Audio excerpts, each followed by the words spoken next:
Funny on the thing. Hey everybody, how's it going? Joe Magician here.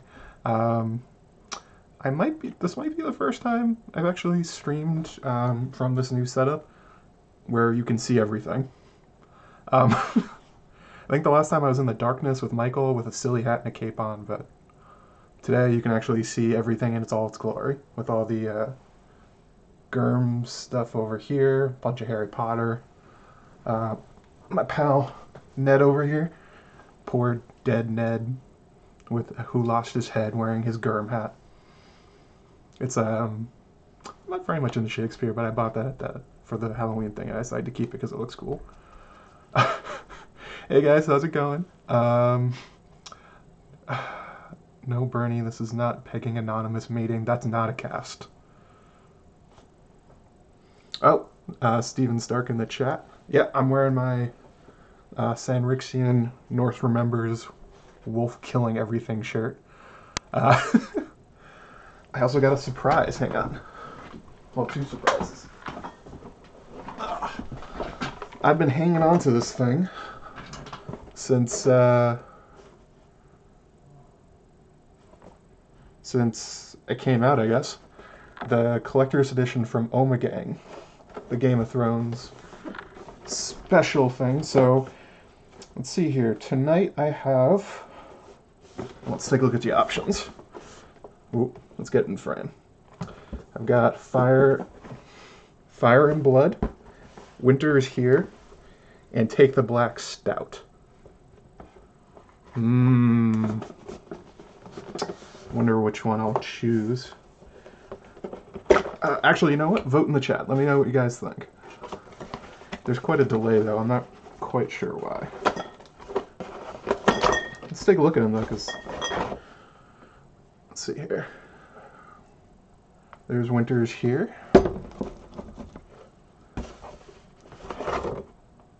Take the Black Stout with our Weirwood, much like Bran in the video.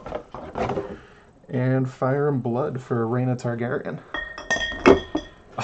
Take the black. You're crazy, Bernie. You're crazy. You're crazy. I'm not doing that.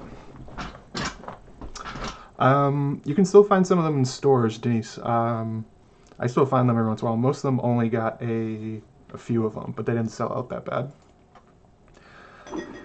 There's absolutely no chance I'm drinking the stout. Like, I'm just throwing that out. It's not happening. Oh, also, what do you guys think about all this? Got the chat over here. I took the quote card from my How Strong video and kind of edited it a little bit and dropped some things out. I think it looks pretty cool.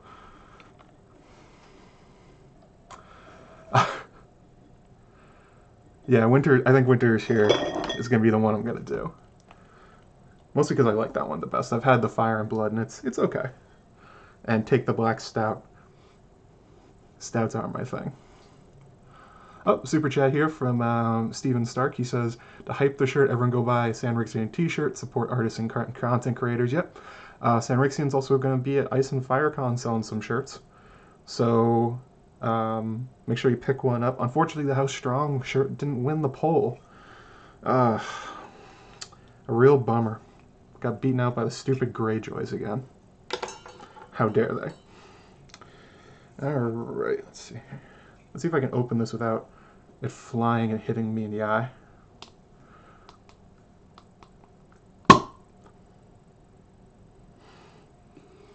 I did it successfully. But, I don't know if you guys saw this on Twitter, but I bought myself a laser-etched mug. So, here we go.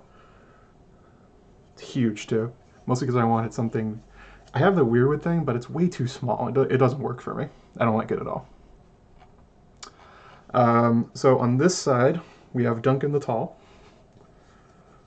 On this side, we've got House Tarth for Brienne. And then on the bottom, because you can etch anything, the seed is strong. So this is a theory, my House Strong video made into a mug. It looks really cool. I've been using it. It's pretty damn good. Hey, Chrissy, how's it going? Alright, so I'm just going to pour this out, and then we'll actually get the stream started. Well, I guess the content, the hashtag content you all are looking for. as I do the worst pour in the world. Yeah, the Winter is Here is a double white ale with sea salt and white pepper. It's delicious. Highly recommend if you can still find it somewhere, but usually not. It's sold really well.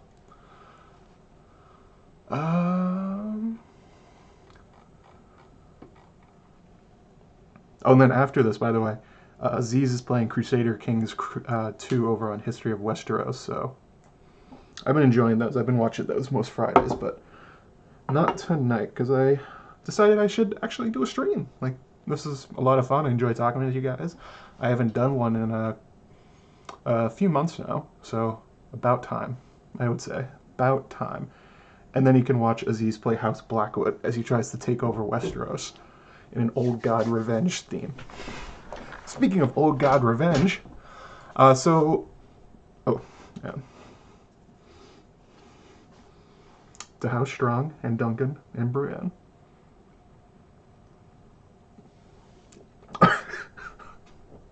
I said it was the worst pour in the world.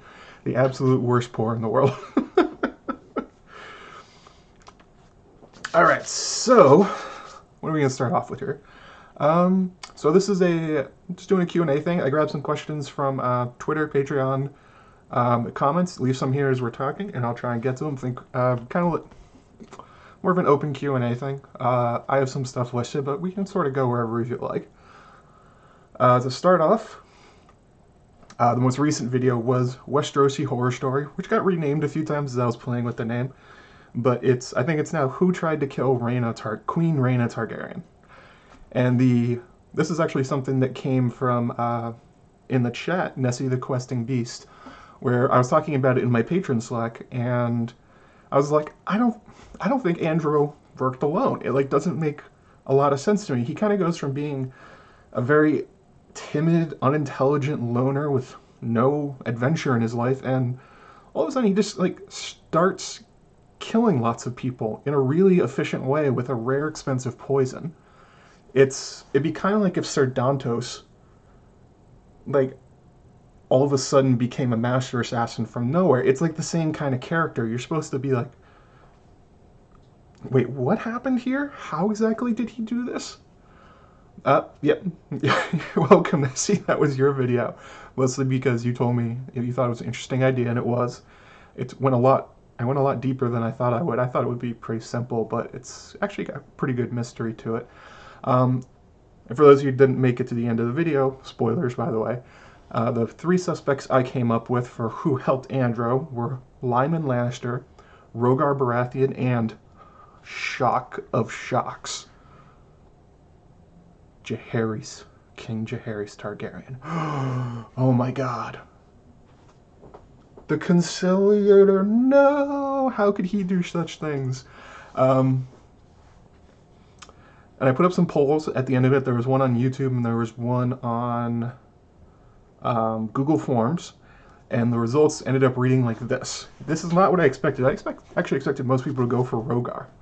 Just because people have such a high opinion of Jaehaerys that I don't think a lot of people would really believe that he could do something like this, that he could help somebody like Andrew Farman try and kill his sister.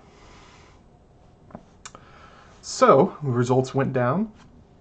Pretty similar from both. Bit of foam there. From YouTube, 60% of the voters said Jaehaerys. 26% said Rhaegar. 7% said other. Which was interesting. So not anybody I listed. They just thought it was somebody else. And I'll get to that in a little bit. There was a common theme in the responses. Hey, let's see here. Who's in the chat? Stacy27, Donald Peoples, Anna Iglesias. How you guys doing? Thanks for coming tonight. Oh, Edward Martin. Hey, how's it going? Christo. Just reading up. There's a stream delay, by the way, so I'm going to be like 20, 30 seconds behind or something like that. I tried to get rid of it, but I couldn't.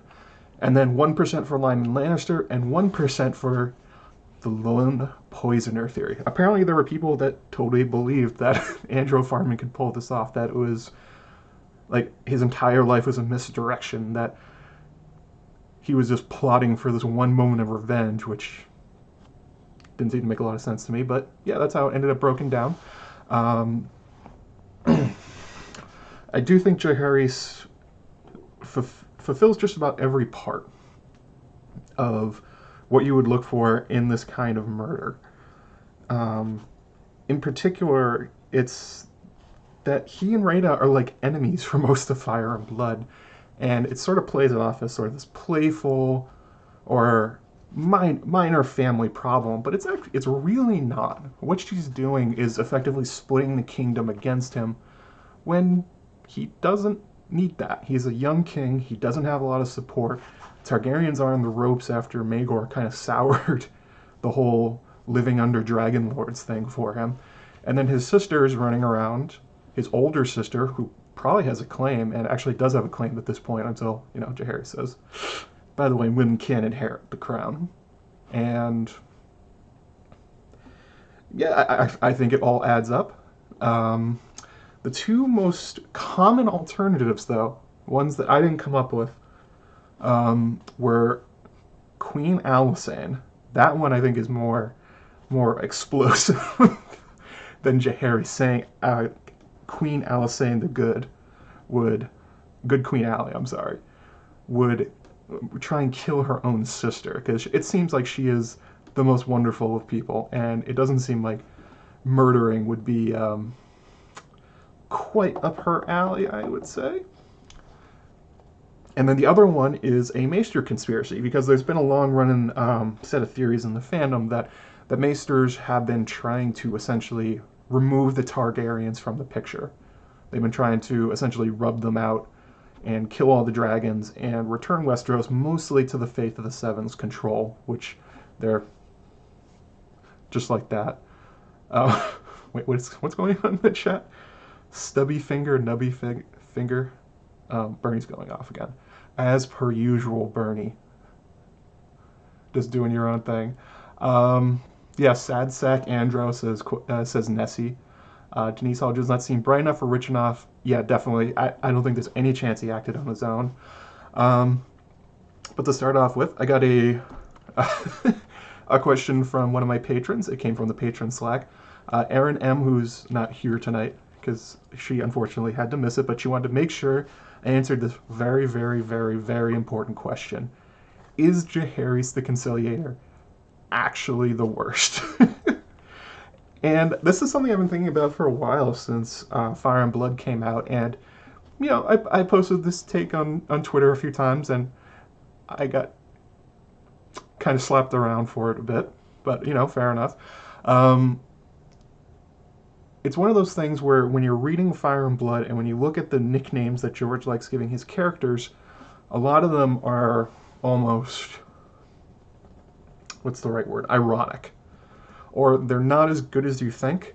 Because, there was Daeron the Good, there was Aegon the Conqueror, there's Aegon the Unworthy, and then you get Jaehaerys, who's the Conciliator.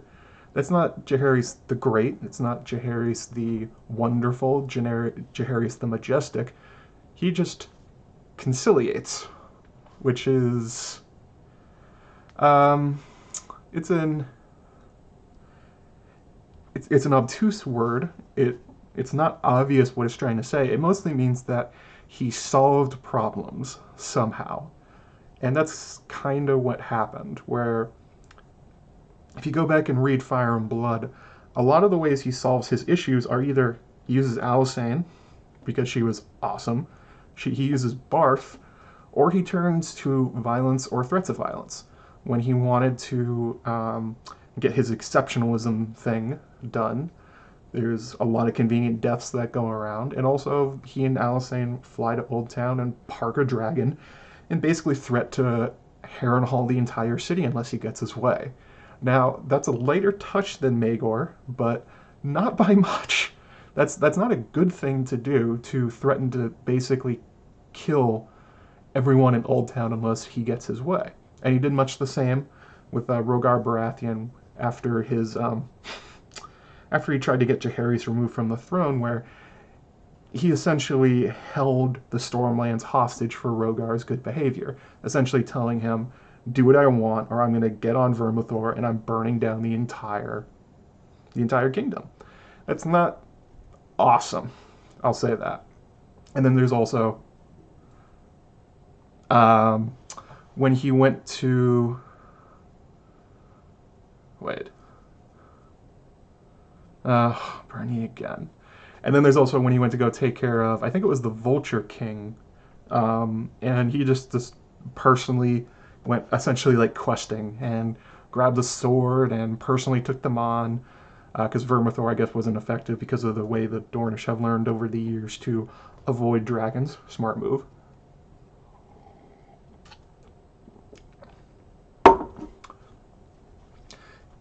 And when you look back, so to Aaron's question, is Jaehaerys actually the worst? I don't think he's the worst, but there's a comparison that can be drawn where he is much more a typical Targaryen king than an exceptional one, but an effective one. He's an effective king. Does that make him a great person? Well, that's a question in the books. Can a good person be a good leader too?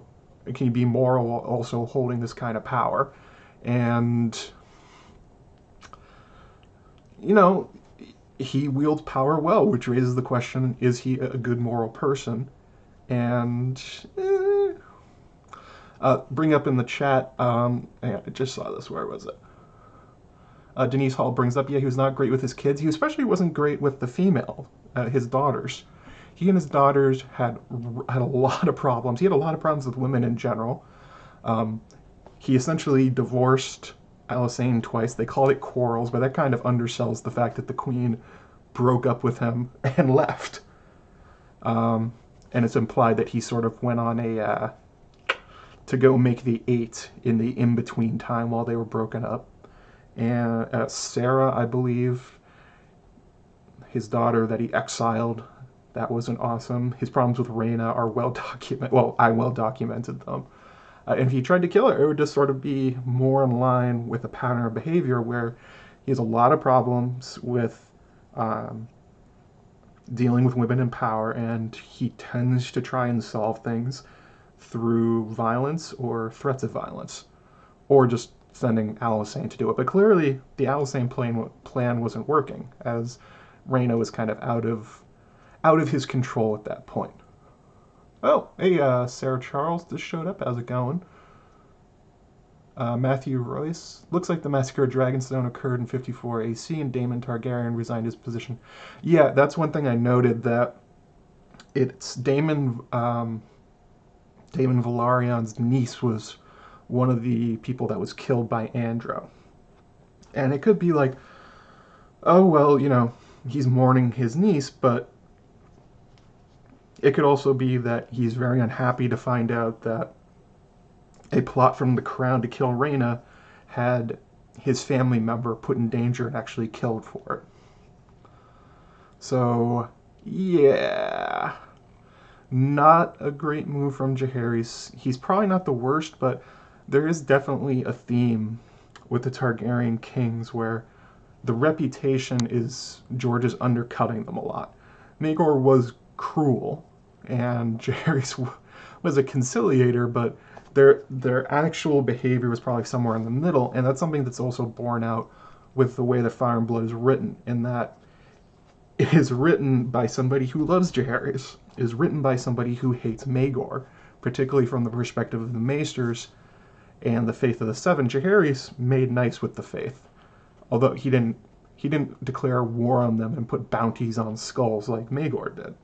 So if you're trying to emphasize the kind of ruler that you would like to see on the throne, which Fire and Blood sort of is, it's sort of like a guide to how to not be a shitty ruler from the Targaryen perspective. Jaehaerys is the kind of guy you would want on the throne. He values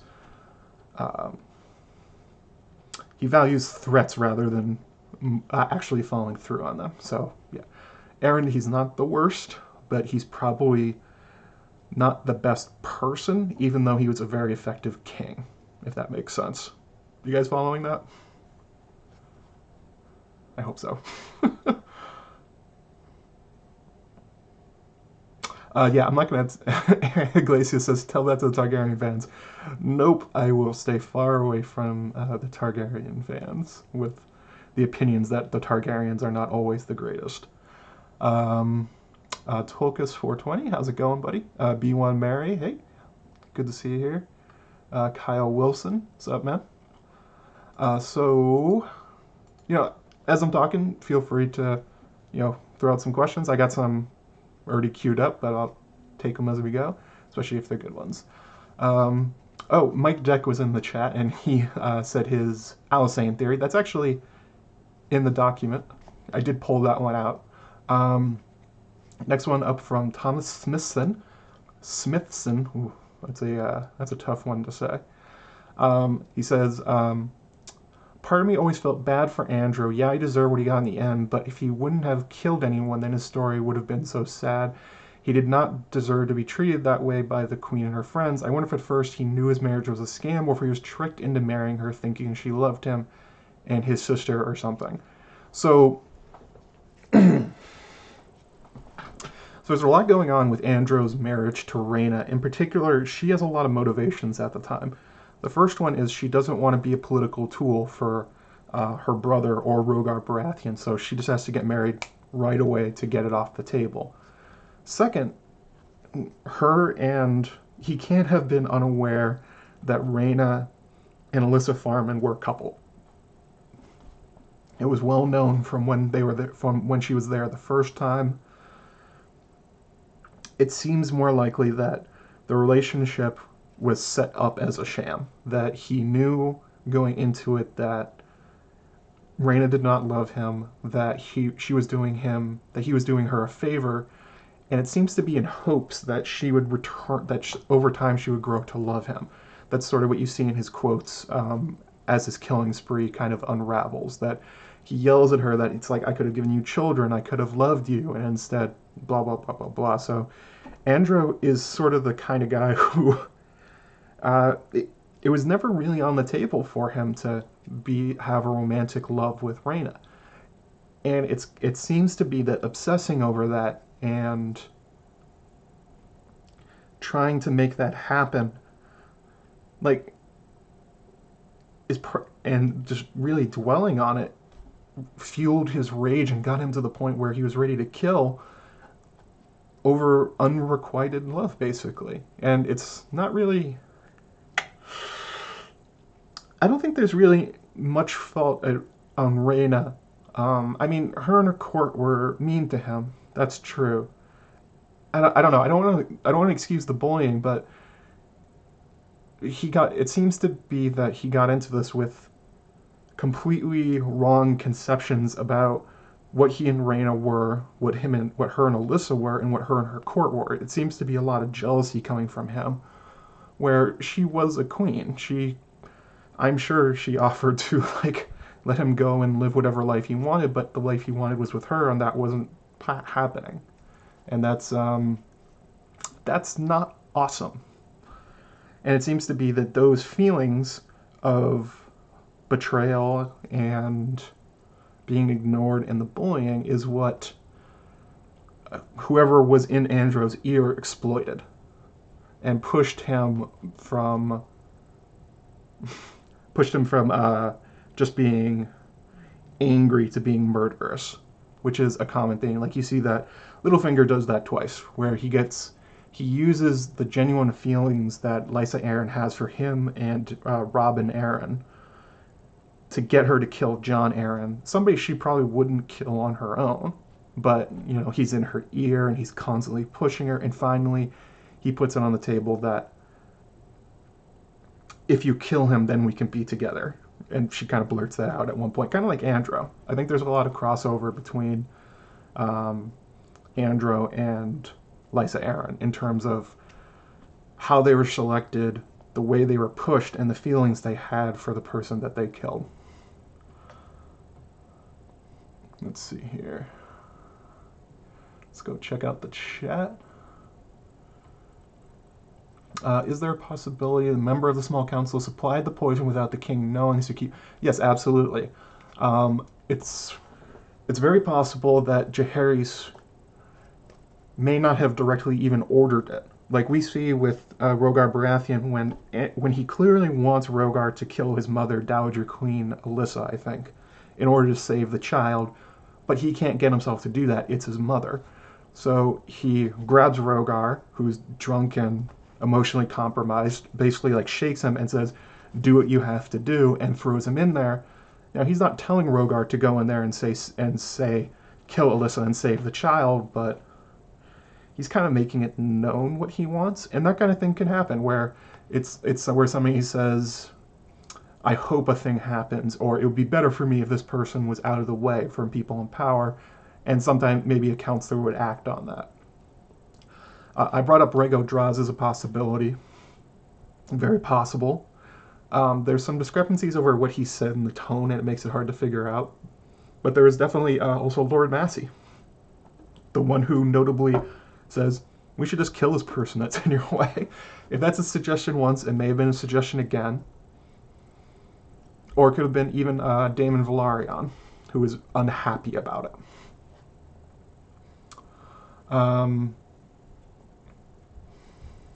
Let's see here.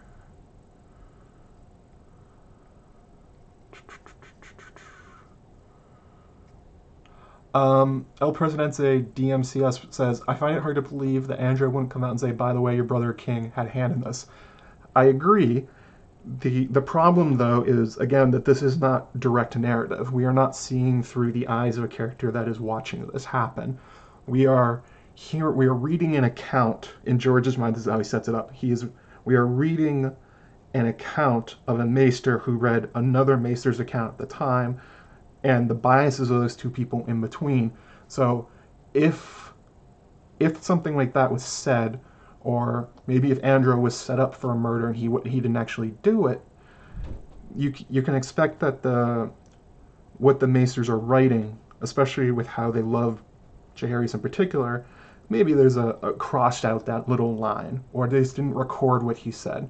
Like, we can't take this all at exact face value. So who knows what Andrew actually said? I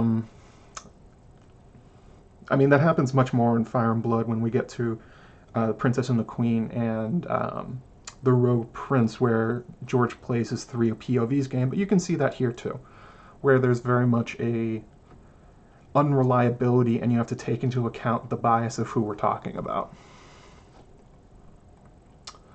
I'll add that one for later. Phil H. with a good question. Add that to my doc.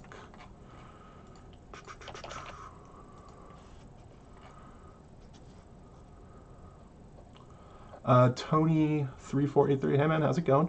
Is Lair strong around in the story at this point? No, he's not. The Strongs don't really factor into the story for... It's not until Viserys' reign that they start showing up, and I think that's like 50 years or so away, because it goes from Jaehaerys to Viserys, I think. Hang on a second. I'm gonna double check this. Jaehaerys the First. Yeah, Jaehaerys was followed by Viserys, Viserys' children. Yeah, so we're about basically 2 full reigns away from the Strong showing up. Although they are in the story at this time, but not Laris. Definitely not Laris.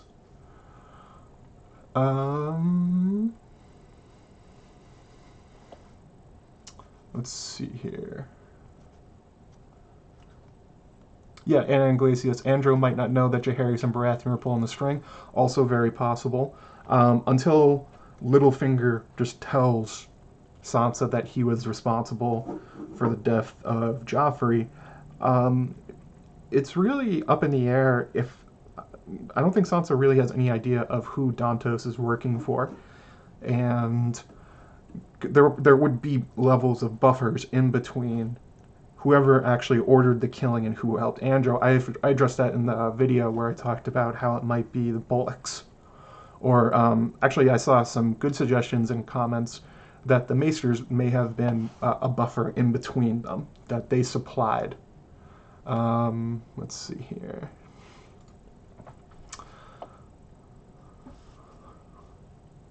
Oh yeah, next question that I pulled from the comment section was from Mike Deck, who's in the chat right now. He has a long comment where he talks about how he thinks it was probably Jaehaerys over... he thinks it was Alysanne over Jaehaerys, and he talks about that it all has to do with the dragon eggs, with the stealing of the dragon eggs and the fixing of Jaehaerys' financial crisis, which was happening at the time. They did not have a lot of money after they took over from Maegor. He pretty much exhausted the royal funds with his wars, and not a lot of people were paying taxes.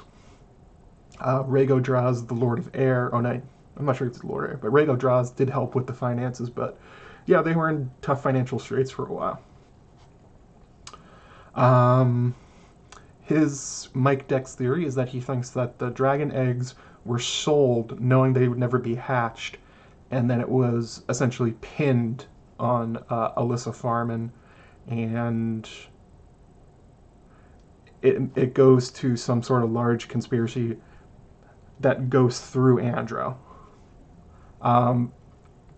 My problem with when I was thinking about this, because Alysanne is definitely on the table. She seems to be, well, frankly, smarter than Jaehaerys. She's the much more politically savvy one. It's that it's usually Jaehaerys is the one that leans towards the violent or get people out of the way examples. Like when Alysanne lands in Winterfell and she meets Alaric Stark and his sons, and she's riding Silverwing, and he's visibly intimidated and basically threatens her. And I think Jaehaerys in that moment would have kind of pushed the intimidation back, but Alysanne instead turns him into a friend and makes him an ally. Alysanne's way is to coax and coerce and make friends of people rather than using the might of the dragons and the Iron Throne to really get her way. For instance, she really loved making marriage alliances. That was her primary way of keeping. That's something that's sort of undersold in the book. In Fire and Blood, it's kind of sold as Alysanne has her little pet project, like she's playing The Sims or Crusader Kings 2, making all these marriages. But her marriages, in large part, have a real effect on the stability of the realm for Jaehaerys because everyone's married to each other. It's the same. I mean, I started playing Crusader Kings 2, but one of the primary ways you stop somebody from killing you is you make a non-aggression pact by marrying your families together, and she married all the families together, and nobody was going to war. And it seems to be that I don't think she would be behind a poisoning, and I definitely don't think for Rhaena. Especially because after all this happens, and who is it? It's Rhaena's daughter, Araya, and after she leaves on Balerion, it's Rhaena, not Jaehaerys, who goes to her to try and, reach her and mend fences with their sister, who's having a really tough time. Maybe you could say that she's feeling guilty for her role and using Rhaena and the killing of her friends for some protection of the Iron Throne, but I don't really think it's in her character. Maybe I'm wrong. I mean, definitely could be. I just don't think it's I don't think it's in her to try and kill her sister, especially through somebody like Andro. Let's see here. Nessie points out Lucamore the Lusty was. Yes, he was around during this time. He comes in a little bit, I think. Yeah, let me check this out. I have to make sure I got this timeline right. Lucamore the Lusty.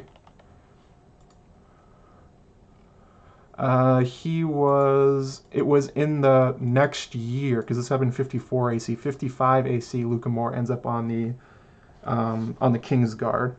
So the Strongs have not really pushed themselves into this generation. Barrel Rider says, first live stream with you. Hey, how's it going? Welcome. Glad you got to catch one. Kyle Wilson says, I bought Fire and Blood and haven't read it. Aside from wanting to know what happened, is it a good read?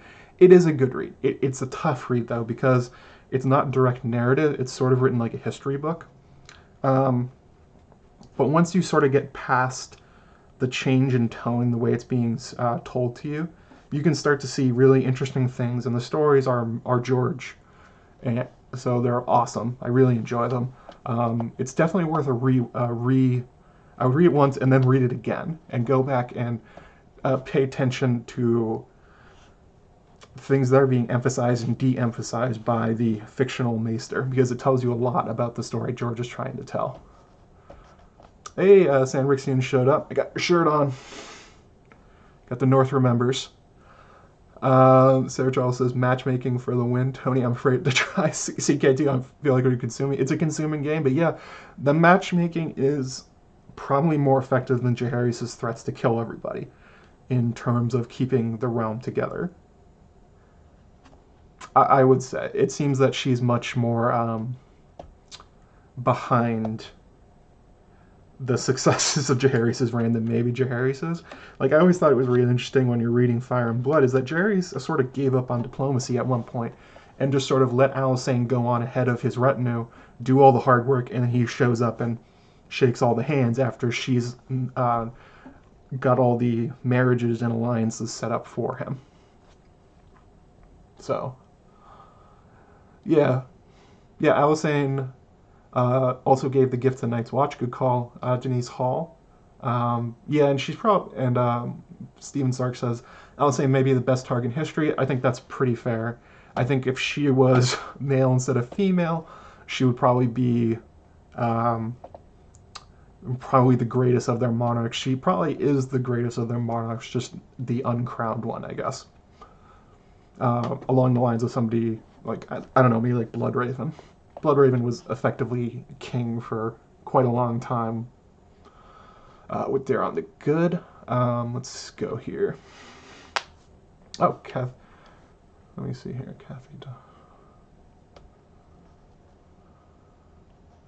Kathy DeHot says, honestly, all we have is a secondhand Maester saying he did it. The kid could have done it himself, and the team helped to throw Andrew under the bus.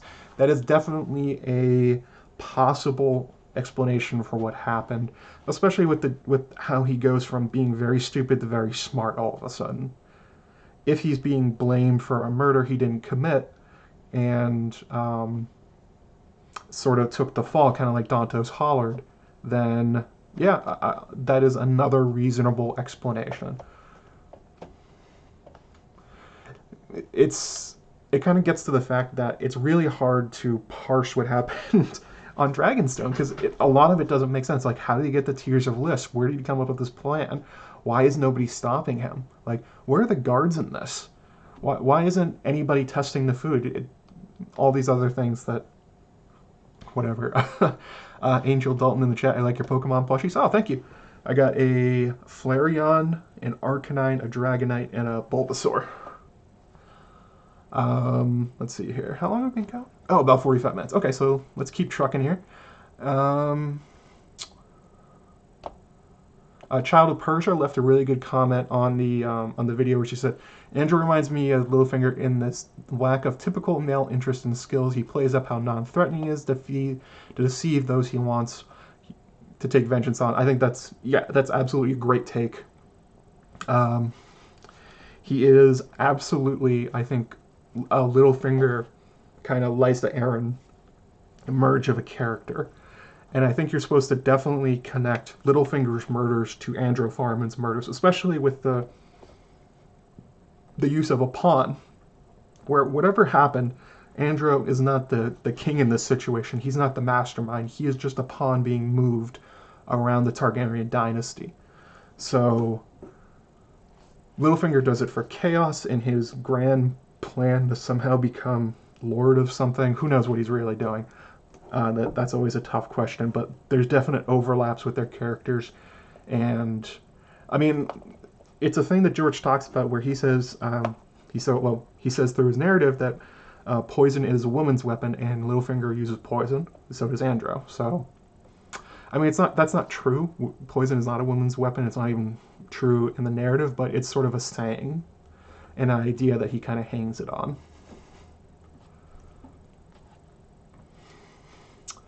Let's see here. Oh, there was a great comment on Reddit, because this posted on Reddit from user Muma Ahesh, I think that's how you pronounce it. He notes, this is one of the people that suggested the Maesters, he noted, and I didn't catch this, that Maester Anselm, the replacement for Maester Culper, because it was kind of a older Maester, younger Maester situation, kind of like Um, God, what's his name? Stannis Baratheon's Maester. Hang on a second. Clash of Kings. Maester Cresson. Maester Cresson's situation where there's an older, aging Maester who seems soon to die or retire, and they're training the next one. He notes that Ansem, during all this, is curiously unable to identify the poison, although that could be explained because it's a very rare poison. But, fair point. And also that Ansem is killed. Oh wait, hang on a second.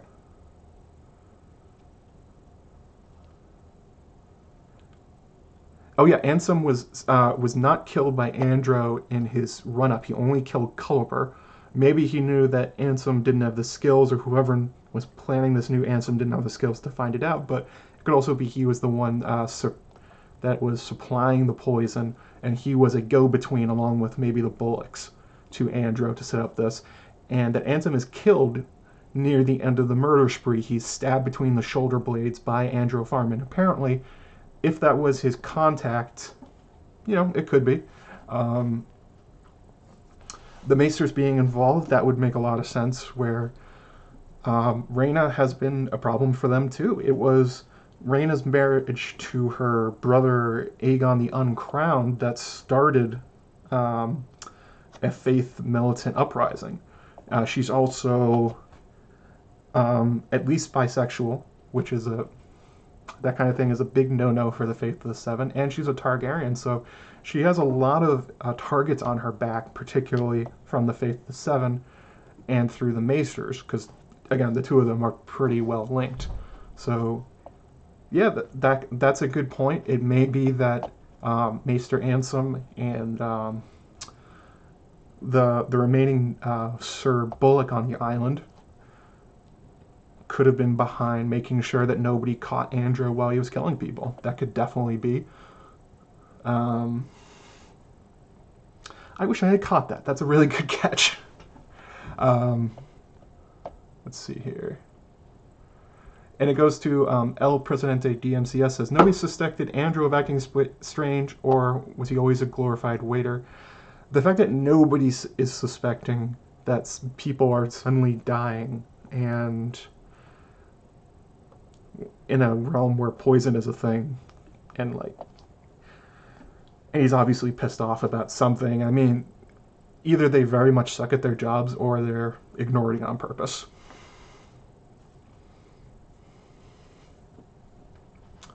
As to why no faceless men, problem could be money. They charge a lot, and it's specifically noted that they would, I think Littlefinger says they would charge the price of a small army to kill a lord. The price for a princess would be enormous, while Rhaena's a queen. So how much would they charge whoever wanted to do it? Quite a lot, and it's noted that the crown at that point does not have quite a lot of money. They have financial problems. It's one of the reasons that Lyman Lannister is brought up as somebody that should be made a part of the small council to give them loans. And get shot down, but they do need money, and if you don't have money, you're not hiring the faceless men. So, you can see that being a problem.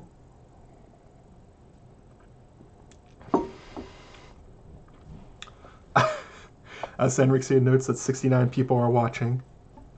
Of course. Of course. Nice. There was another good comment here that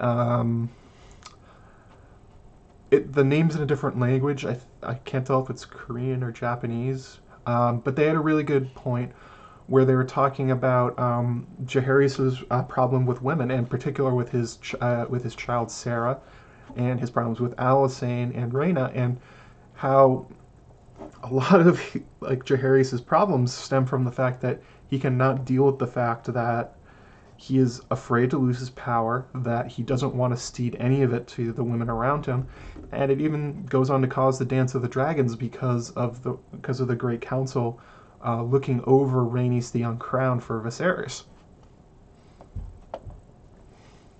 So, yeah, it's he was an effective ruler and king, but he definitely has his faults, and one of them is his major problems with women. Oh, something was apparently supposed to be a super chat from Natalie Smith. Try again. I'm sure we'll get there.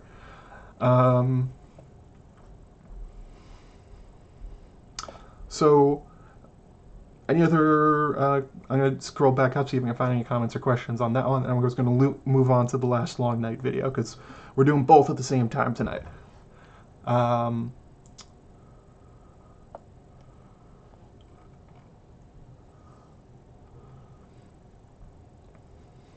Let's see here.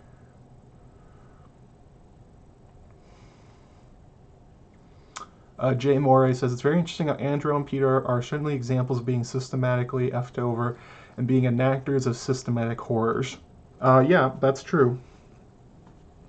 A large part of the reason for the problems between Rhaena and Andrew is that Rhaena needed a husband, and because the Faith would not accept her having an open relationship with Alyssa, and because she's a woman in a man's world sort of thing, even being a queen with a dragon, she can be married off by her king just for political capital, which happens all the time. And if Rhaena was free to do what she wanted and be with who she wanted, she never would have had to marry Andrew.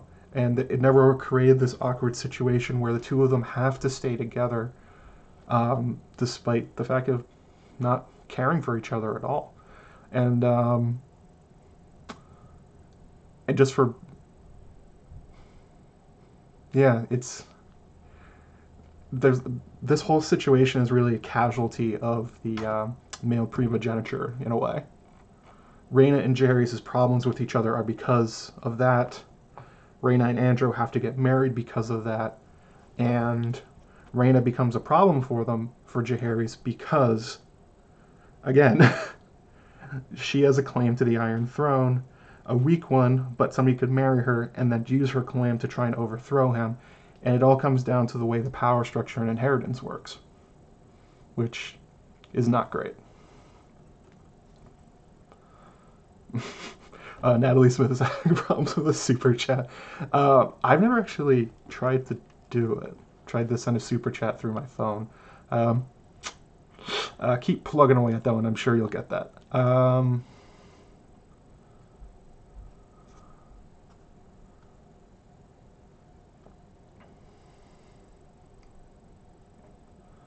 Let's see here.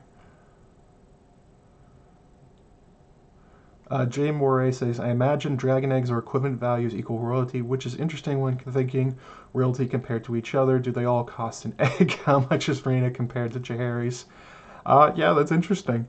Did Alyssa drop off 3 dragon eggs with the... and each one, because she sold them to Bravos? That'd be funny if it was a dragon egg for a Targaryen head, if that was it. I wonder which one she would want to kill. That's a cool idea. That's a nice symmetry. Yeah, I bet they would take a dragon egg to kill Jaehaerys or Rhaena or Alysanne if the Faceless Men were asked to. I can't imagine. It'd be hard to imagine a more valuable way of paying them. All right, so I'm gonna move on to the last long night video. Any more questions, I'll grab them and throw them on the dock, and try and get them at the end. So this video came out a little while ago, I think like 2-3 months ago or something like that. It's essentially, with the end of Game of Thrones and the others are dead by Arya Stark's hand, are they really gone forever? You know, they've bent the rules of mortality before, maybe they can again, or can they be made again? Are they kind of like a recurring nightmare for Westeros that stems from the abuse of magic in the natural world?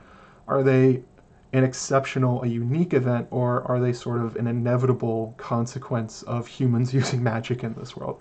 Oh, Steven Stark donated $5 via Super Chat on behalf of Natalie Smith. That's very, very gentlemanly of you, Steven. So one thing I really enjoyed looking at in this video was the idea that magic use is really out of control in this world. And in some fantasy worlds, it's sort of said that there's almost an infinite amount of magic. Like the world is magic, and it doesn't really hurt anything to use it. Like, there's wizards having battles all the time, all this other crazy stuff. It doesn't really affect much. But in George's world, there really does. There's the quote that magic is a sword without a hilt, or a prophecy, one of the two, but kind of the same thing. And these societies and races that find themselves overusing magic, it ends up being almost the end of them. For instance, the Valyrians, their overuse of magic in the Freehold, holding back the 14 flames, and then them all erupting and killing the entire civilization. It's hubris, basically, that they thought they could control the world, they thought they can control nature, and instead it backfired on them in the most dramatic way possible. Natalie Smith finally did it. Claps in the chat for Natalie. She got her super chat in. Thank you very much. And you look at the others, they're sort of the flip of the other side. I mean, a lot of people dream about being immortal and conquering death and that sort of thing. Especially George. George loves writing about it. A lot of his stories are about that. But I don't think most people would take the other's form of immortality because they're basically they're not human anymore. They're something else. They're something that doesn't experience what it is to be human anymore. They're ice demons or whatever they are. And it's kind of, you never want your wishes granted because it will be a nightmare. I think there are no bigger example of that than the others.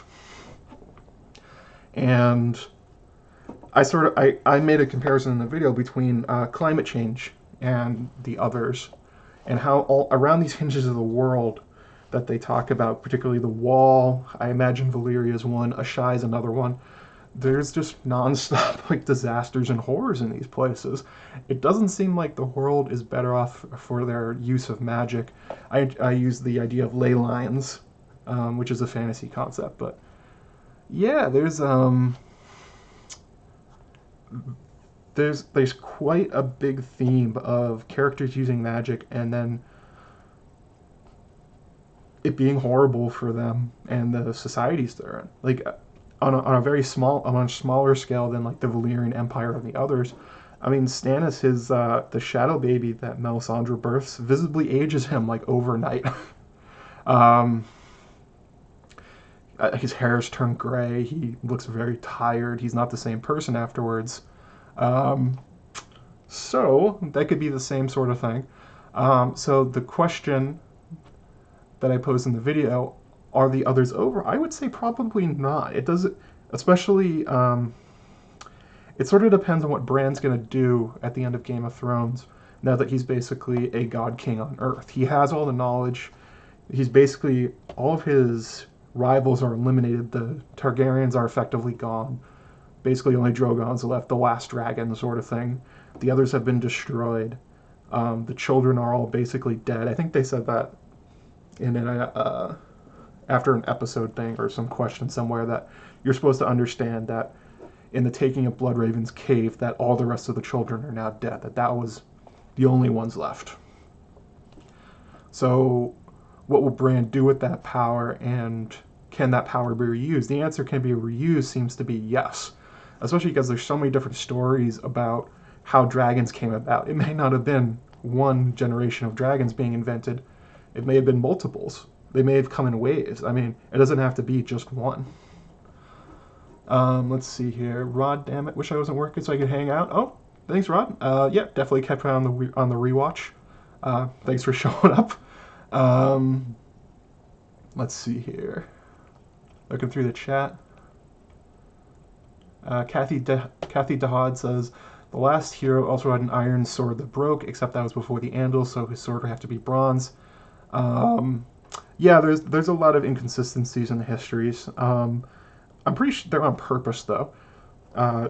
There's sort of this idea going around that I've seen that there's this conception that George has a very accurate understanding of his history and his mythology and his legends, and um, that he's kind of telling a bunch of different stories because he's trying to obscure some sort of monomyth.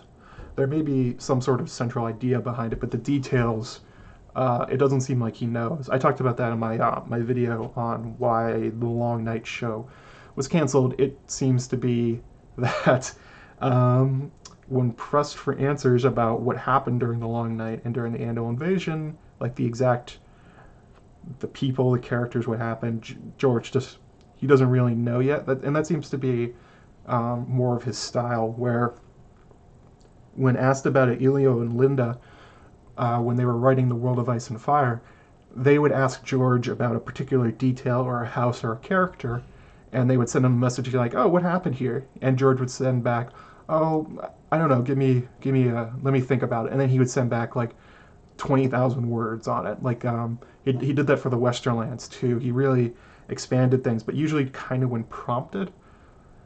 He makes it up. His gardening style means he leaves himself a lot of options, and that's sort of what he's done with the ancient history.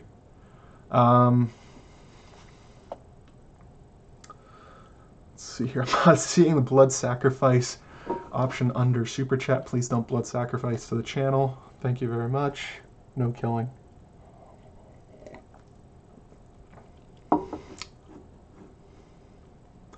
Let's see here. Liam Mullen, hey, how's it going? Nice to see you.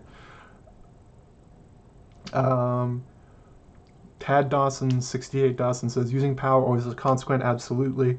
George he does not believe in essentially like the Lord of the Rings style magic where they can just do anything all the time that they want. He doesn't believe in magic without consequence. Everything has a cost.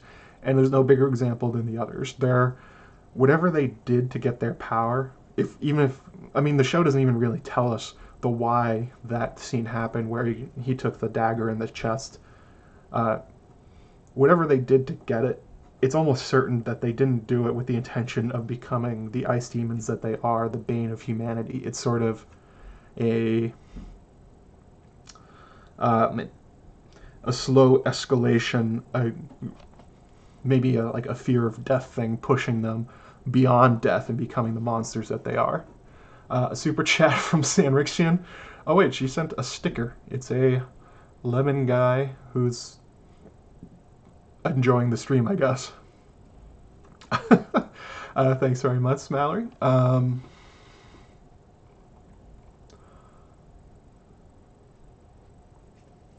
Anna Iglesias says, nothing is created out of nothing. You always have to give something to get something. In case of Stannis, there's part of his life force for the Shadow Baby. Right. And also part of his humanity. I don't think Stannis pre-Shadow Baby would have considered killing Shireen, but he's a different person after he kills Renly. Emotionally, and it seems like his soul's almost shattered. Let's see here. Oh, let's grab a question from the video. Let's see here. Vanessa Amnesty says, what do you think about the ghost grass covering the Dothraki Sea and the Shadowlands not having daylight and a toxic atmosphere? Are those also different degrees of climate change by magic? Yeah, ghost grass is a really interesting idea that George has implemented, where it's really unclear what it is or why it's spreading, but it seems to be coming out from Ashai and moving east to west across the world. And it seems that Ashai is like the place where the greatest sins in the world have occurred, where all dark things are in Ashai. Oh, another super chat from Steven Stark, #journey. Thanks very much, man. Steven's on a roll tonight with all the super chats. But yeah, another example, the Doom of Illyria is a bunch of volcanoes exploding and destroying the Valyrian Empire, sort of their own magic consuming them. But if you look over at Ashai, there also seems to be sort of the natural world revolting against them, sort of thing.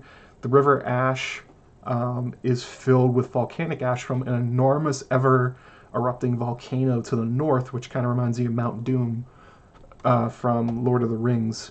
Um, and it's very possible that there's been two dooms, that there was one for Valyria and that there was a doom for Asshai, that reckless use and overuse of magic took Asshai, which was, by all accounts, is the largest city in the known world by a wide margin, a place where knowledge and magic all gathers in one place, and it's also the place that has been effectively cut off from being able to grow. Like, it's noted there's no children in Asshai, all the animals are deformed and twisted and mutated. They have to import water and food because nothing that grows there is even edible.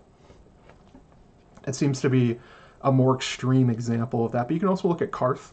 The ghost grass is coming for Karth as well, where if you look at the outside of Karth, there's these giant images of forest and animals, and Karth obviously was thriving at one point, and now it's surrounded by desert. And it seems to be in all these different places around George's world, anywhere there's a huge central place full of magic and civilization, it's destroying the natural world around it.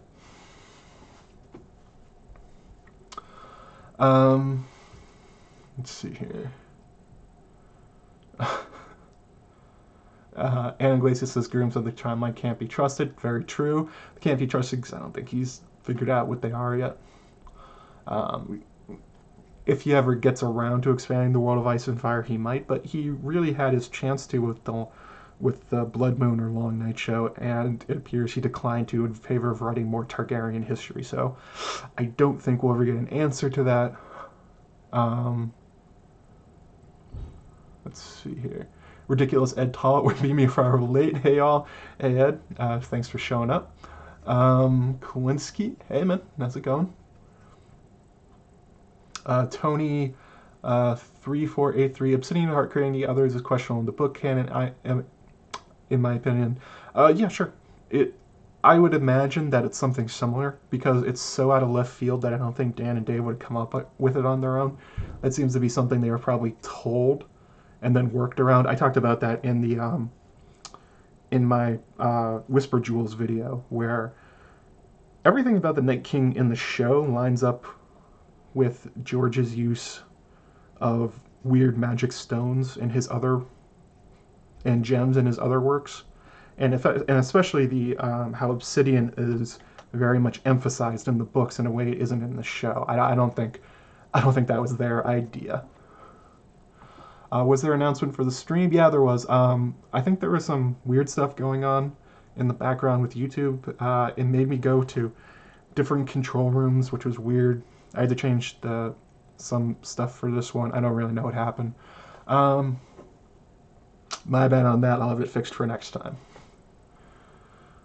Okay. Oh yeah, so to answer Vanessa Amnesty's question, I think Ghostgrass is definitely an idea that the natural world is revolting, that it's the overuse of magic is destroying the ability for humans and everything else to live in that world. A simple example, like simple in terms of it's not grand, but it's very much like a Mordor. As Sauron's power grew, the land around him, the land he went to, would become foul and unable to be lived on, like literally evil. So it's probably something like that.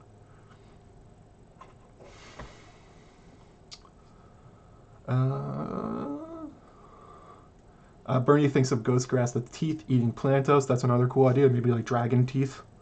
It's just like slowly chomping its way, kind of like a giant Pac-Man.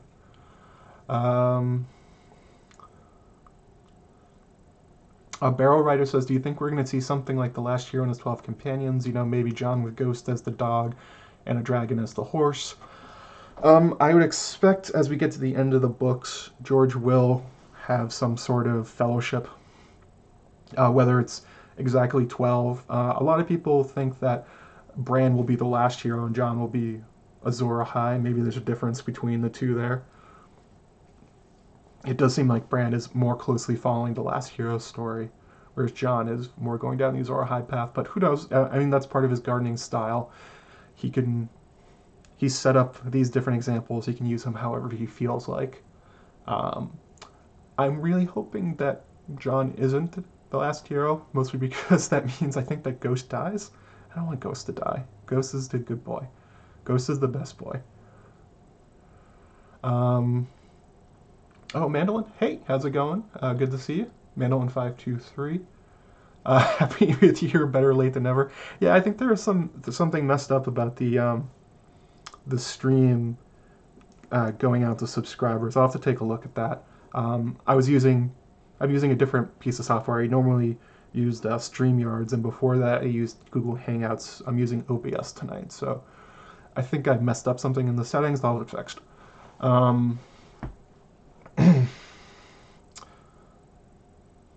Kathy Dahad, another good point from her. You're on a roll tonight, Kathy.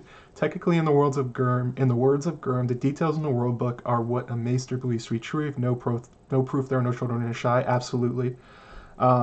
It's very much like Fire and Blood, where you have to take what's being written there with a grain of salt, especially when you're thinking about a maester in the Citadel. They're about as far as they possibly could be away from a shy. So they're reporting rumors that were rumors that went from sailor to port, unless you're talking about somebody like Marwyn, who supposedly actually went to a shy.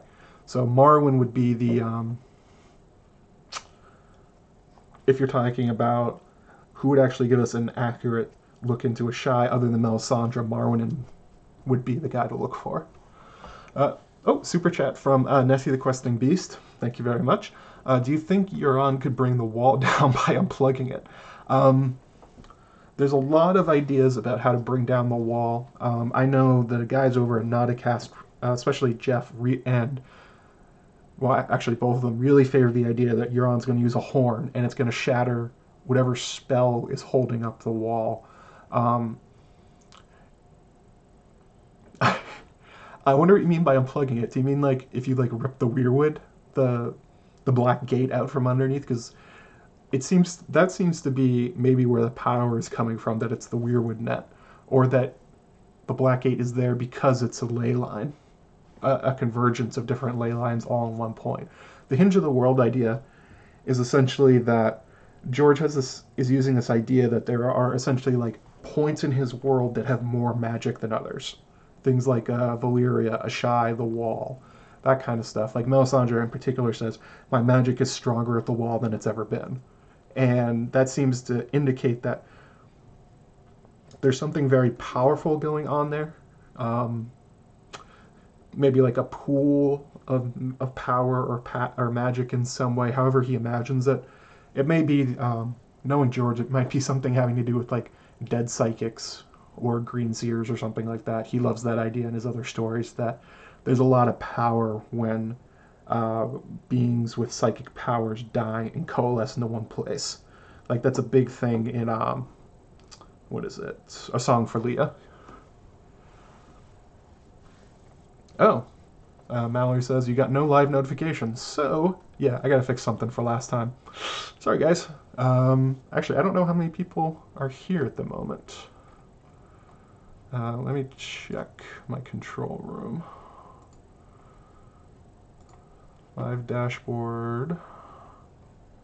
I actually haven't been watching. I've just been trying to focus on talking. 80 watching. Hey, thanks everybody. Thanks for spending your Friday here. Kind of came out of nowhere. Don't worry, there'll be another one coming up after I finish my the upcoming video with the Shea about the Expanse. The 5 Forts seems to be another hinge. Tolkis 420, absolutely. Klinsky says a mana well. Same idea. That's exactly the same idea. It's used by different names and different stories, but the idea is the same.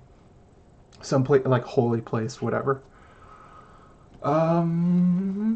Let's see here. So could Euron bring on the wall by unplugging it? If there's a way to drain the magic out of the wall, maybe blowing the Horn of Winter will do that. Then yeah, there's definitely a way Euron could bring down the wall by unplugging it. That's a weird way of saying it. But yeah, whatever's holding up the wall is magic, and if you can undo the magic, then the wall comes down.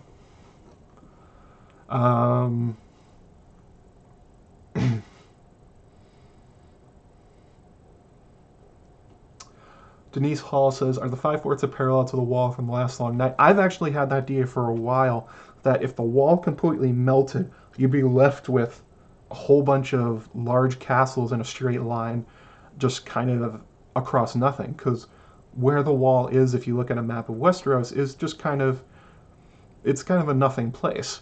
But if the giant ice wall was gone, then it would look exactly like the five forts. Maybe there was another ice wall in Essos. And to get back to the point of the video, are the others gone forever? If the others are sort of an inevitability, if they're kind of something that happens in a cycle, sort of like in a Norse way, where as long as there are humans with magic, they will try to beat death, and by beating death, they'll discover they can bring back the dead, they can become the others. So there may have been multiple other invasions that we don't know about. George can make it up, but the Five Forts definitely looks that way. Like, imagine the wall is completely gone, right? Move forward 2,000 years, and the castles are still there. Like, would you call them, like, I don't know, like the 13 forts or however many castles there are? Probably. It would probably look almost exactly the same. And you sort of get the same thing at Moat Cailin, where it appears to be an incomplete fortress. It doesn't exactly bar everybody from coming in, and the walls are to the south, not the north, so maybe there was something there too. A lot of people thought the Hammer of Waters may be an ice wall melting. That would be interesting. Let's look at another question I got from the comments on that video. From the Star Wars questioner, what if similar to dragon populace being tied to the strength of magic, maybe the population of the others is tied to the length of seasons? So the summers are their length as the population decreases through death, while the winters are dictated by the growth of the other's population via births or whatever their version of it is. That was another big part of this video, as I talked about, will the seasons go back to normal, basically? Because that's a really big part. The abuse of magic really seems to be making the seasons go wild, because there's not, when I asked about it, Georgia said there's no scientific explanation for it. It's magic based. So there's definitely something linking the seasons to the others and the dragons, or fire magic and ice magic, that there's some sort of unbalance happening, and the world is swinging wildly back and forth. But it's hard to say. I don't think it's actually tied directly to the actions of any of the characters, because, there's been very long winters in Westeros' history, but not all of them have been a long night,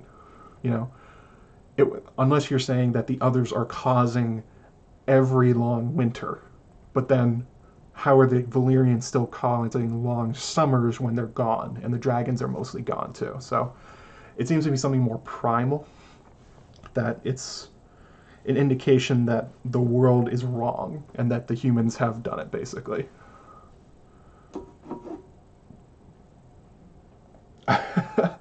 Oh, let's read the chat after I talk for like 3 minutes. Oh yeah, hit the like button. We're gonna be going for like another 20-30 minutes or something like that. So any more questions, throw them in the chat. I'll try and get to them. If you haven't seen, this is my awesome mug I got made for me. Tarth on one side, Duncan the Tall the other, and I can't tip it over. It says the sea is strong on the underside. It turns out you can buy mugs and have whatever you want laser etched into them. Let's see here.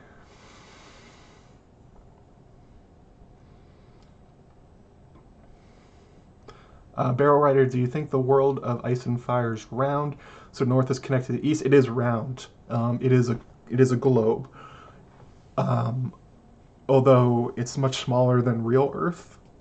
Like the distances, people have compared them to the real geography of our planet, and it's complete nonsense. Especially because as the books have gone on, George has made Westeros bigger, and distances have changed because he's not a cartographer. He's just a fantasy writer. So,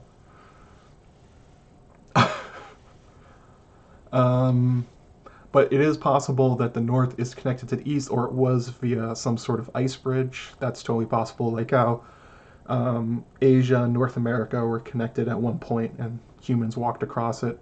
Maybe at the heart of winter, at the very top of the planet, it's possible that ice went down and connected to Essos.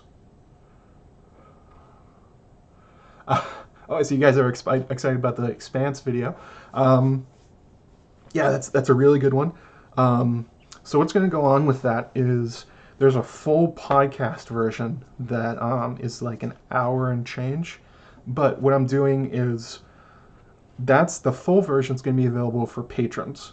I'm going to make a cut down version for YouTube with video and all that stuff, and that'll go up for everybody. But if you want the full version, you'd have to go to Patreon and sign up. I think I'll put it at the $5 level, and then you'll be able to listen to it. I think that's a good idea for how to split it up, because I don't really want to put up like super long videos on this channel, but I also want to make them, you know what I mean? I don't know. I think that's a good way to do them.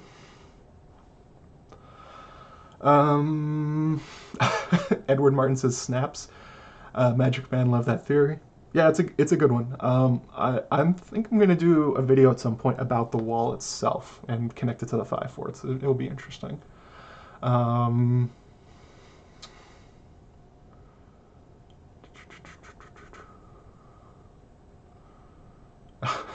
Amir DeBay wants me to do my Germ impression. I'm sorry, I'm not wearing the hat. I can't do it. I have to be wearing the hat. Um, oh, another super chat from Steven Stark. Man, again, on fire, Steven. I have a question. Was Joffrey Baratheon the greatest king ever? Please be specific. No, he's not. Joffrey Baratheon sucks and deserved what he got. Probably deserved worse. Um, the only part of it that makes it like morally questionable is because you're rooting for the death of a child, but or a preteen at that point. But yeah, fuck Joffrey. Um, let's see here. Oh, this was a really great comment on the video, the Laughs Long Night by D.L. Southwell. He says, theoretically, a long night would kill off all the foliage. There'd be nothing but frozen tundra and dead trees. The sun has to return each season to renew the forest and produce oxygen and grasses for the animals and grain for the people. Yeah, this is one of the things that's really that really doesn't make sense about the idea of long nights and long winters, even multi-year winters. The death tolls would be so high that the natural world would not be able to survive. I mean, George is not a biologist, so he's making it happen because he thinks it would be cool, and it kind of is cool. But yeah, any like a 2-year winter would basically end everything.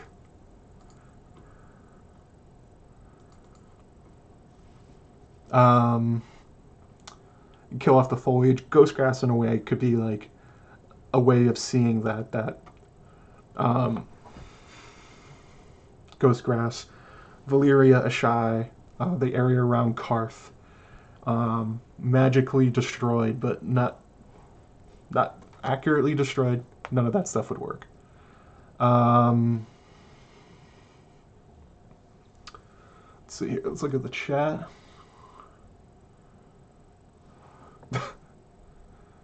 um, yeah, I love The Expanse. From Tony3483, I'm happy to see more people getting The Expanse.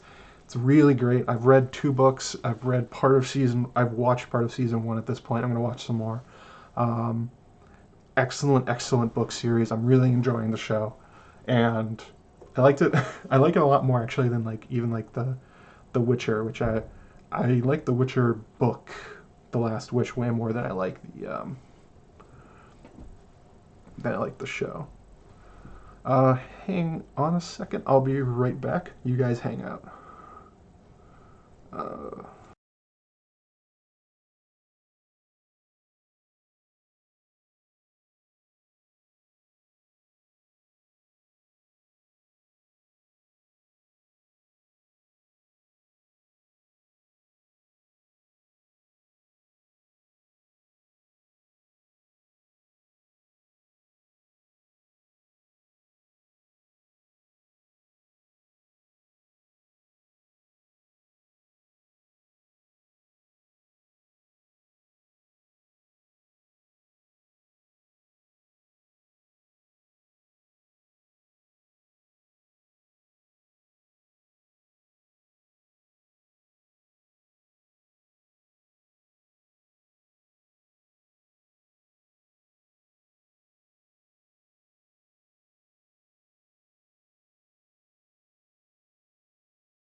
Okay.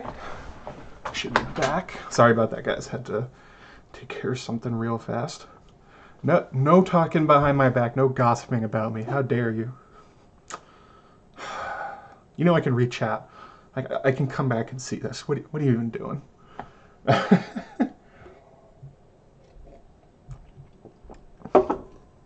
They're part. Well, I'm not gonna do a Witcher stream. Maybe in the future. The upcoming video with the Shay will be why Game of Thrones fans should watch The Expanse. So maybe I'll do one with The Witcher too. Okay. Yeah, George is not a biologist. Long Winter is not global. There is indications, Phil H., that it was global at one point, like the Roinar experienced it, and it went even as far as I think Dothraki Sea and maybe the Jogos Nye. So at least one of them was semi-global. Maybe it didn't go all the way south, but it definitely went around, I would say. Grab some more questions.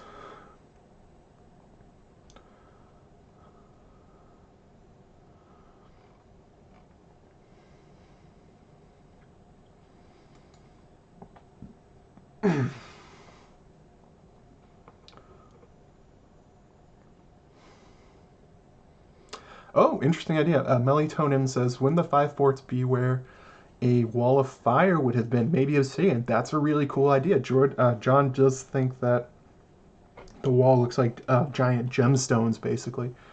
A wall of obsidian is not out of the possibility. I think there's something like that in Volantis. Well, it's not I don't think it's obsidian. I think it's a basalt wall. But in theory, if you can control stone and rock enough to make structures like that, then I don't see why you couldn't make a giant wall made of obsidian. That would be really cool, though.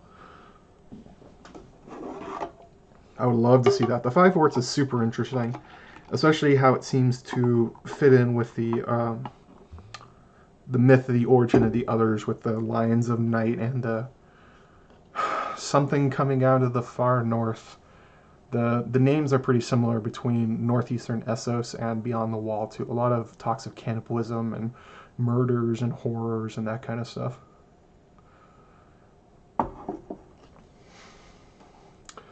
Denise Hall says, what will happen now that Crashner is dead and will not be supplying more children to the others? So there's some weird stuff going on with Crashner, and it seems to be that he's maybe not the only one giving them children, but he's the one furthest south, because it's said there are clans that that basically worship the others, or they worship cold gods, which, as we know from Crashner, are basically one and the same. They've probably been getting children pretty regularly, but he seems to have upped production. So if the others are still alive in some form, because they can turn into mists or something, if they're alive in some form at the end of A Song of Ice and Fire, then, you know, wherever there's a temptation of power, wherever there's somebody that will do what the others are doing for Craster, then there will be somebody who is sociopathic enough to sacrifice anything to get that kind of power.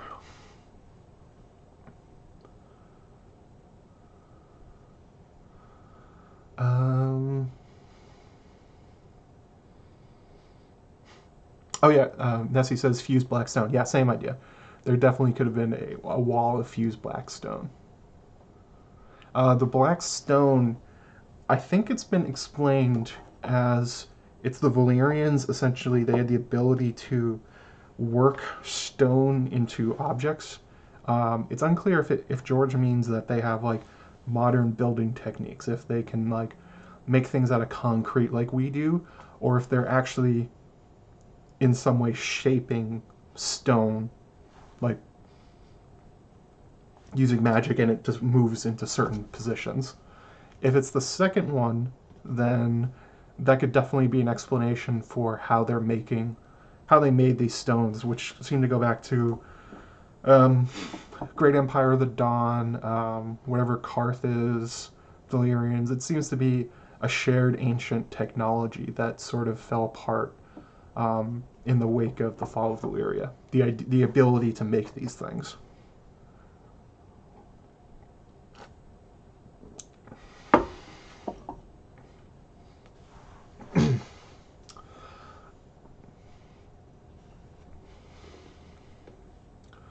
Let's see here. um, pee in a bottle like Aziz? Does Aziz pee in bottles? What is this? Oh yeah, Phil H says the stones are dragon poop. I have read those theories that people think that obsidian is solidified dragon poop. That would make it really interesting if that's what the Valyrians made their civilization out of. Dragon shit.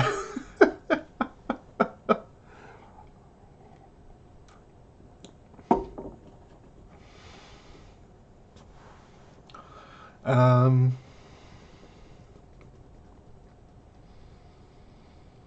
Anna Iglesias says Sothorios is like if Australia took steroids and then mixed with Skull Island and Dr. Moreau Island. Yeah, it's actually when you look at what's in Sothorios, it's basically like H.P. Lovecraft land. There's all the same ideas, the same kind of monsters, the same sort of horrors. It's in the Dream Quest to Kadath. There's a lot of similarities between what we see from Sothorios and the world of dreams that Randall Carter walks through. So it's one of those things where George likes writing in his favorite fantasy stories as real places that don't have a lot to do with the main story. They're just kind of fun Easter eggs. Like the Lang is a real place in A Song of Ice and Fire, but is a thing from Lovecraft. Carcosa is in there from the Yellow King. It seems that Karth is very much in basically like Dune as like a city-state positioned in A Song of Ice and Fire, that kind of thing.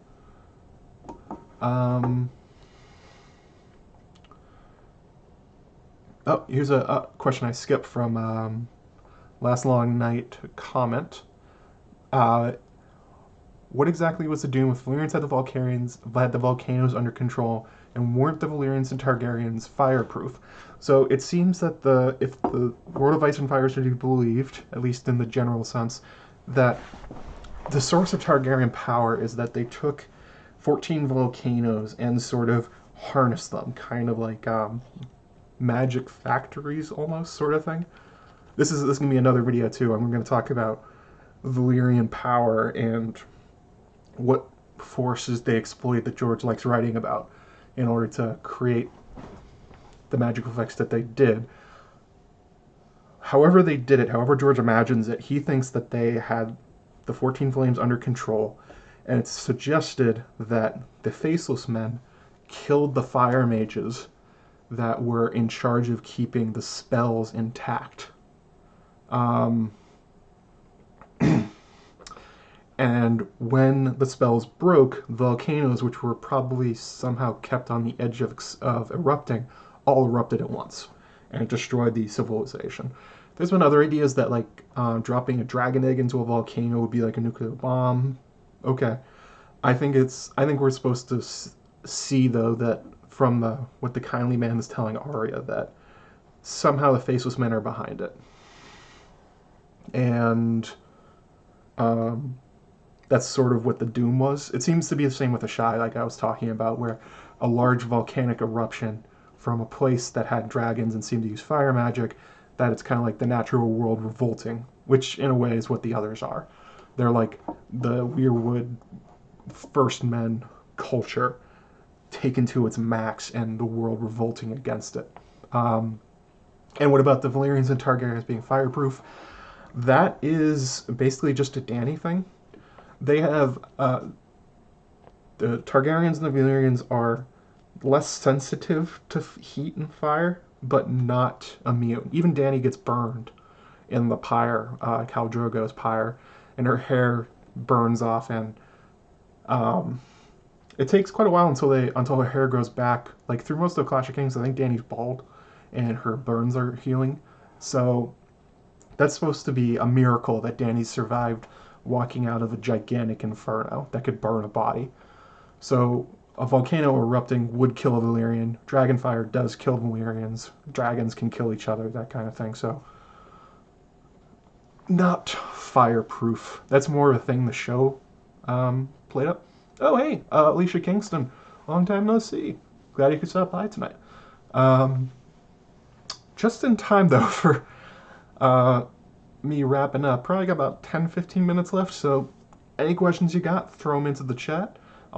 We're going to rapid fire these babies out. Um, Tad Dawson 68 says, who built the thrones of the deep ones? I'm guessing Martin thinks that there actually are deep ones. That there's the, like some sort of old god, like a Lovecraftian old god, merged human races who made it. Or, who knows, some sort of ancient bygone race in his world of magic.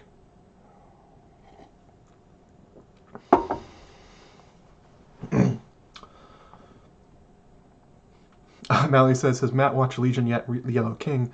I've watched parts of Legion, but the Yellow King thing is from True Detective. I know that's not where it's actually from. That's where I heard of it, but the names match up.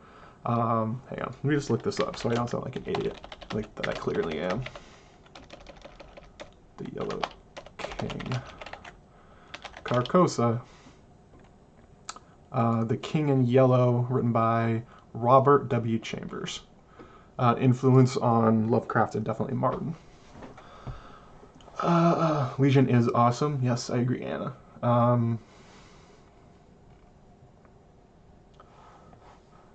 Wait. Phil, I don't know what your time frame question was. Put it up again and I'll get to it. Denise Hall, fire resistant, not fireproof, correct. Sarah Charles, man, that way still going. Wrapping up soon, so anything else, and then I'll do plugs and that kind of thing.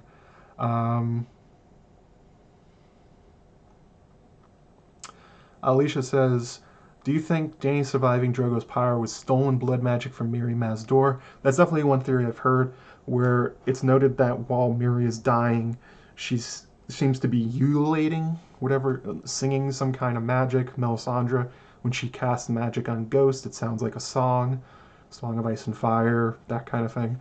Definitely could be. Or it could be something even weirder. It could be like, since the dragons hatching are magic in that moment, George described it as a miracle.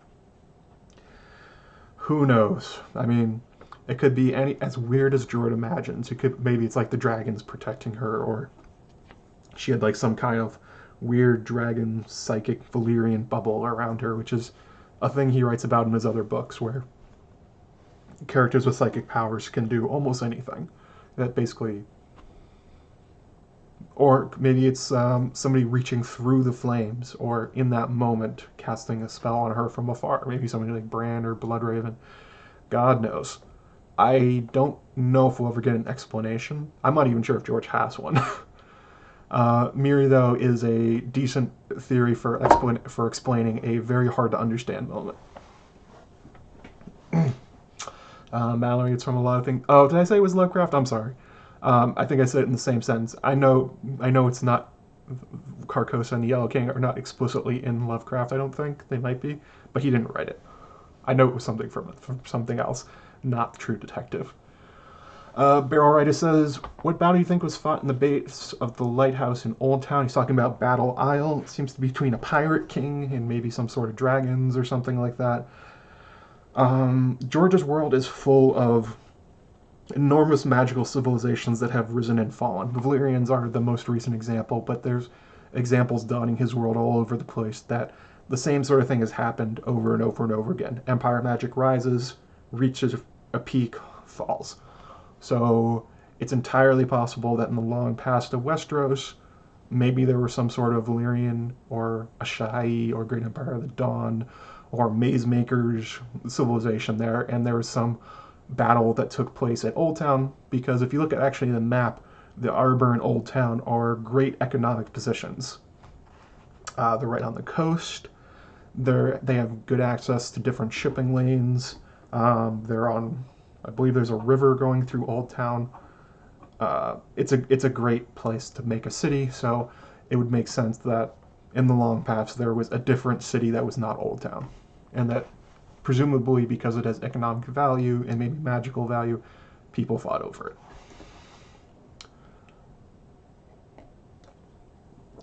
it. Do like that beer. Alicia Kingston, off topic. Have you watched Lock and Key? I have not watched Lock and Key. I've read a couple of the comics. That one's a little bit further down on my list to do. Right now, it's The Expanse and Witcher I'm moving through. Mostly The Expanse. And I got to catch up on Westworld, because I want to cover that this year. Although, I'm going to have a lot of catching up to do to get that in time. Let's see here. Phil H., when did the Long Night happen? Do you think that only the crypts in the old tower existed, or is it still an old Bloodraven cave? When did the Long Night happen? It's, if you believe Blood Moon and the Long Night, they were seeming to say it happened during the Andal invasion. And Dan and Dave do too, where they, in some leak stuff, where they call the Night King the Andal, or something like that. That it was a first man-child alliance creating the others to fight off the Andals who were invading. So if you believe that one, it's anywhere from like 5,000 to 2,000 years ago. If that's the only Long Night. If there's multiple Long Nights, there's probably one in the far past that the Starks fought off. Because there seems to be successive ruins that are defending from things that don't really make sense anymore. And especially, like we were talking about earlier, the Five Forks and the Lion of Night and all this stuff coming from Essos. Could be there was multiple Long Night events. Do you think only the crypts in the old tower existed, or is it still an old Bloodraven cave? It's almost for certain that Winterfell is built on top of a Children of the Forest cave, something like Bloodraven's cave, something like the one in the Rainwood, or kind of like Casterly Rock, which at one point was a child fortress. It seems pretty certain that the crypts themselves started off as Children of the Forest caves that have been adapted for the use of the Starks, because their lineages are so interconnected, and it just makes sense that there were. It also says that the humans defeated the children and took their land. So, oof, I'm losing my voice a little bit. A lot of talking tonight.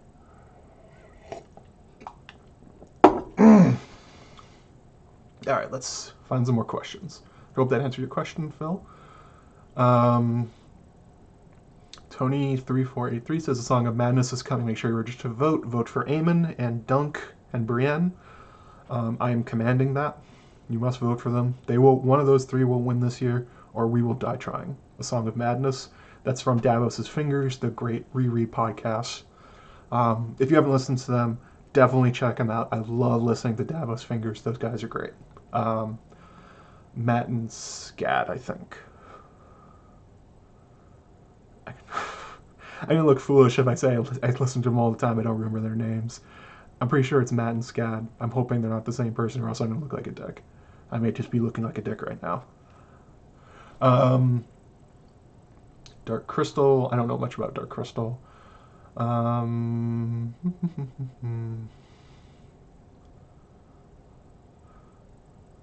Talking about different shows. I don't like Star Trek, so I'm not watching Picard. Oh, what kind of beer am I drinking? Says Natalie Smith. Winter is Here. The Game of Thrones one. I had one of these. For you guys that didn't see it, oop, I dropped that. I bought one of the collector's editions from Omegang, and I opened it tonight's special. I've been holding on to it for months. Hot Springs, there's a dragon down there. Actually, if there's hot springs down there, there's volcanic activity. I'm definitely going to make a video at some point about George's use of volcanism and how he seems to think that that is the most powerful force in his world.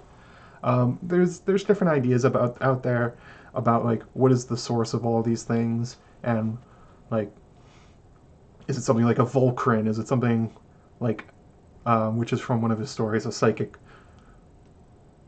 crystal thing that orbits the Earth? Is it something like praying to the stars, like the cult of starry wisdom? Is it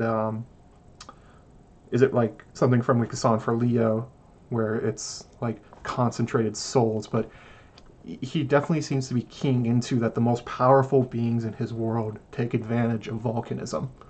And um, yeah, that's gonna be a cool video because I went to Yellowstone, the national park, not that long ago, and it has active volcanic features. And it's one of those things where you're standing around it, and I connected what I was seeing to A Song of Ice and Fire and the way George thinks and emphasizes volcanic activity. And it's like, yeah, I can see why he does that. This stuff is terrifying and powerful.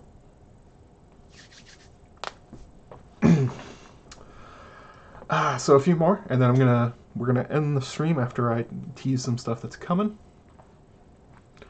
Yeah, I don't know anything about Dark Crystal. I think I already said that.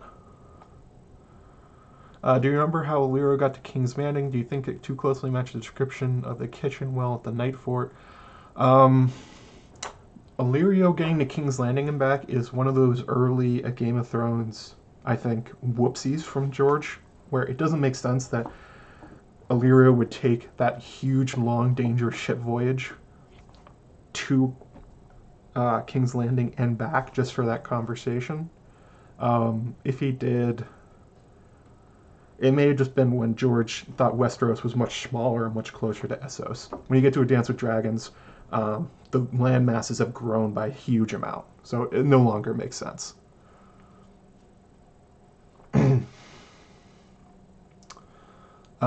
And do you think it too closely matches the description of the kitchen well at the Night Fort? Oh, you're talking about the similarities between the Red Keep and the Night Fort. There's definitely parallels there. The wormways, the endless caverns, the idea of very intelligent schemers walking around in the dark in these tunnels, very similar to the Children of the Forest. Bran's standing in too for that. You could maybe see a parallel between Varys and Bran and like Samwell and Illyrio if you want to make a strained one. But yeah, it's if you really want to have a good time, go read the chapter where Bran's in the Night Fort, and then read the chapter where Tyrion is walking through the underbelly of the Red Keep with Varys. They're very similar. It's really cool. Let's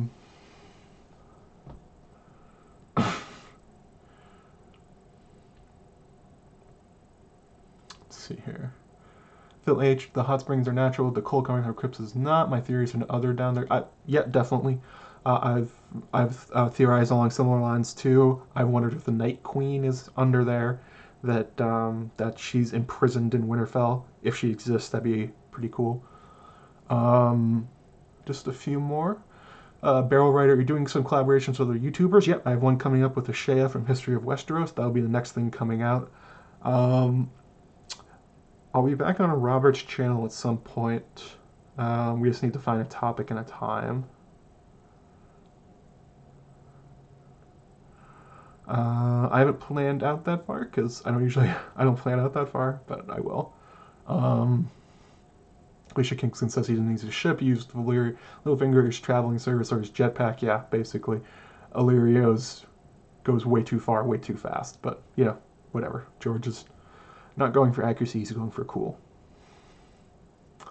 So, any last questions? This is on delay, so I'll wait a minute or two, and then we'll start wrapping up. We've been here for close to 2 hours. My voice is not doing great. I hope Aziz is still going. I want to watch some Crusader Kings. He's really interesting while he plays it, especially because I don't understand Crusader Kings, and I'm learning to play, and he knows it very well.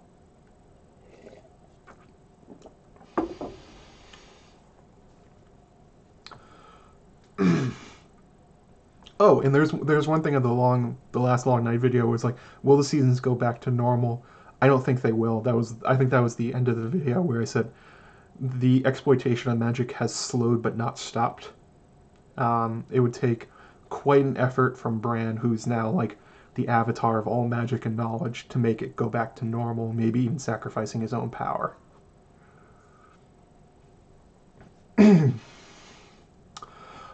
Phil H says the only female other, Queen Bee of a Hive, reason they come down, get the long winter. Because Queen, no Stark and Winterfell. Yeah, that's definitely an idea that George has layered in there, talking about the idea of a stolen woman, the idea that the others are being held hostage for some reason, that they're not crossing the wall, even though it seems like they could. Um, there definitely could be the idea that the others are hive-minded race, because George writes about those all the time. He has the, again, for A Song of Leah, he has the, God, I forget their names, whatever the fungus is. The fungus links all their minds. There's the Harangan mines from the Thousand World stories. There's the Gengshi, something like that, from the Way of, no, not at the Way, A Thousand Times Never Kill Man, sort of hive-minded psychic race. If they're hive-minded, maybe there's a queen. That could definitely be the case for the others, that they're missing their leader has been trapped, and the rest of them are trying to get her back. Especially because they don't seem to be able to reproduce. I've always wondered about that. The others can't reproduce except by cannibalizing human children. So it's interesting there. If there is a Night's Queen, can she give birth like Melisandre does? Does she give birth to the shadows? That'd be kind of cool. The Grishka. Thank you, Nessie. Let's see here. Yeah, Ashea is indeed the best. She gets a lot of people in the expanse. She's very passionate. It's a very cool and very interesting conversation we had. All right, so I think that's gonna wrap it up for us tonight. Don't leave just yet. Stay right there. Stay right there. So upcoming next on the channel, I will not. Oh, it is the aforementioned collaboration with Ashea, The History of Westeros. It will be why Game of Thrones fans should watch or read The Expanse. I haven't decided on the exact title yet. But we essentially do an introduction to The Expanse for season 1-ish. The similarities to Game of Thrones. Things that are awesome about it, reasons you should watch it. I pulled in the Expanse expert I know, and the most hyped person. So the video will be a shortened version, which will go up on the channel here for everybody. But the entire hour or so full thing will be only on Patreon. So if you want to listen to the whole thing, in which she also gets mad at me for my Star Wars opinions, and there's a lot of nerdy background stuff and kind of banter stuff that I've been cutting out of the main version that you'll only be able to hear on the Patreon version. So that'll be awesome. Coming up after that, maybe this will be less of a magical video. This will be talking about how Fagon, or fake Aegon, in The Winds of Winter will take Storm's End, because it seems like he has. I came up with a theory from talking with Jeff of Not a Cast a while back, and I think I'll make into a full video about how exactly he's going to break into Storm's End and take the castle. And then probably something about volcanism, something about The Witcher. I have a list of projects, but those are the most soon to come ones, what you can look forward to coming up. As usual, if you enjoy the content and all that stuff, support me on Patreon. It's patreon.com/JoeMagician. Some of the mods throw some links in there. You join, you get access to our Patreon Slack. If you don't know what Slack is, it's essentially like a private chat room kind of thing. A lot of people from the chat tonight here, a bunch of my mods are in there. It's a lot of fun. You can also get access to exclusive content, and you get stuff early. For instance, at the higher levels, people get the videos 2 days early at the most. You also get access to audio feeds, behind the scenes stuff. It's great. please sign up if you feel like supporting the channel. I haven't turned on YouTube memberships because I don't really understand them. Maybe I will at some point, but have not done it yet. Like, subscribe, slam the like button. Also, by the way, okay, personal request for all you here tonight. If you listen to the audio version, because all my videos I put up on a podcast feed called The Wit and Wisdom of Joe Magician. If you listen to those, please go to iTunes or whatever platform you listen to it on. This will be up there too, and leave a rating or like, whatever. Tell people what you think. It would really help get people out to see it, because those things are based around ratings and that sort of stuff. So that's it. 2 videos covered. Sorry, there's a long wait in between. Where we can go from here, definitely go to History of Westeros. Wait, hang on. Let me see if Aziz is still streaming. I hope he is. He usually plays for a long time. Yes, Aziz is still streaming. I'm going to grab the link and put it in the chat. He's playing as House Blackwood in Crusader Kings 2. We'll do more of these more often, especially as I make more videos. So yeah, thanks everybody. Have a great Friday night. Thanks for all the questions. You all were great. Fandom is awesome. Oh, right at the end, super chat from Lumina M, $2 Canadian. Thank you. I love your channel. Thank you very much. It's very kind of you. Yeah, go check out Aziz. That's probably where I'm going to go. Y'all have a good night.